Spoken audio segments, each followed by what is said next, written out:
नमस्कार, न्यूज़ 18 पर स्वागत है आपका। मैं हूं आपके साथ सुहाने वाली। मिशन 24 को लेकर राजनीतिक दलों ने अपनी कमर कस ली है। ये चुनाव बीजेपी के साथ साथ विपक्ष के लिए भी बेहद अहम है। देश की राजनीति दो भागों में बंट गई है। एक तरफ बीजेपी की एनडीए, दूसरी तरफ विपक्षी दल जो गठबंधन है उसका जो नाम रखा गया है वो इंडिया रखा गया है। तो ये जो मुकाबला होगा 24 का, जो एक तरफ बीजेपी का एनडीए, दूसरी तरफ विपक्षी दलों का इंडिया, तो ये दो जो मुकाबला होगा वो इंडिया वर्सेस एनडीए होगा। लगभग पूरा विपक्ष बीजेपी के खिलाफ एकजुट हो गया है। आपको बता दें कि विपक्षी दलों के इंडिया में 26 राजनीतिक दल है, तो वही एनडीए में 38 राजनीतिक दल है। इस बीच बसपा सुप्रीमो मायावती ने साफ कर दिया कि उनकी पार्टी अकेले चुनाव लड़ेगी। बसपा चीफ के मुताबिक न बसपा इंडिया के साथ रहेगी और न ही एनडीए के साथ। यूपी की पूर्व मुख्यमंत्री लोकसभा चुनाव अपने दम पर लड़ेगी। बता दें कि इंडिया में अखिलेश यादव, जयंत चौधरी और कृष्णा पटेल के अपना दल, वहीं एनडीए में ओपी राजभर की सुभाषिता अनुप्रिया पटेल के अपना दल और संजय निषाद जैसी पार्टी है। सियासी जो गलियां है उसमें इस बात की चर्चा है कि चंद्रशेखर आजाद भी एनडीए के पक्ष में माहौल, यानी कि इंडिया के पक्ष में माहौल बनाएंगे। माना जा रहा है कि विपक्षी दलों के नेताओं को बसपा चीफ मायावती के फैसले का इंतजार था, मगर अब बसपा चीफ ने अपना फैसला साफ कर दिया कि वो अकेले ही चुनाव लड़ने जा रही है। ऐसे में आजाद समाज पार्टी भी विपक्षी दलों के महागठबंधन में आ सकती है। क्या मायावती का सियासी फायदा क्या होगा?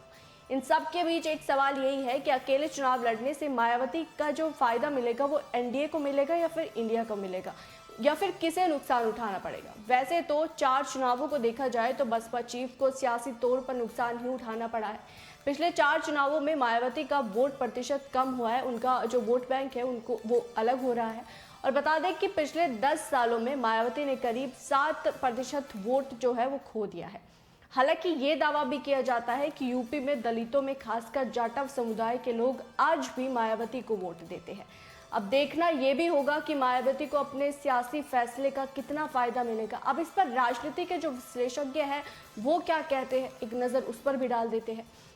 मायावती को लेकर जो राजनीति के जानकार हैं वो कहते हैं कि अब मायावती के खुद जो कोर वोटर है वो मायावती पर विश्वास नहीं करते, इसलिए 2022 का विधानसभा चुनाव हो या फिर 2017 का विधानसभा चुनाव, दोनों में ही उनका जो वोट प्रतिशत है उसमें भारी गिरावट आई है। आज यूपी विधानसभा में बसपा का सिर्फ 1 सीट है और 2007 में राज्य में बसपा की सरकार थी, जो पार्टी कभी 2006 विधानसभा सीटों पर जीत हासिल की थी। उसके पास यूपी में कई सांसद हुआ करते थे, आज वो 1 सीट पर ही सिमट कर रह गई।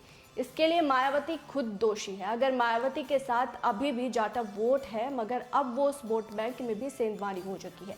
बीजेपी और सपा दोनों की तरफ से ये वोट बैंक जो है वो माना जा रहा है।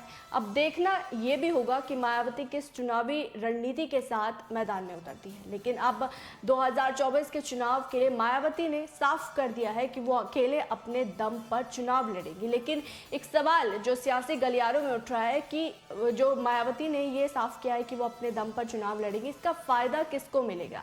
एनडीए को मिलेगा या फिर इंडिया को मिलेगा? ये तो देखने वाली बात होगी। बहरहाल इस रिपोर्ट पर आपकी क्या राय है, आप क्या समझते हैं, वो जरूर कमेंट बॉक्स में बताएगा। मेरे साथ फिलहाल इतना ही, मुझे दीजिए इजाजत। नमस्कार।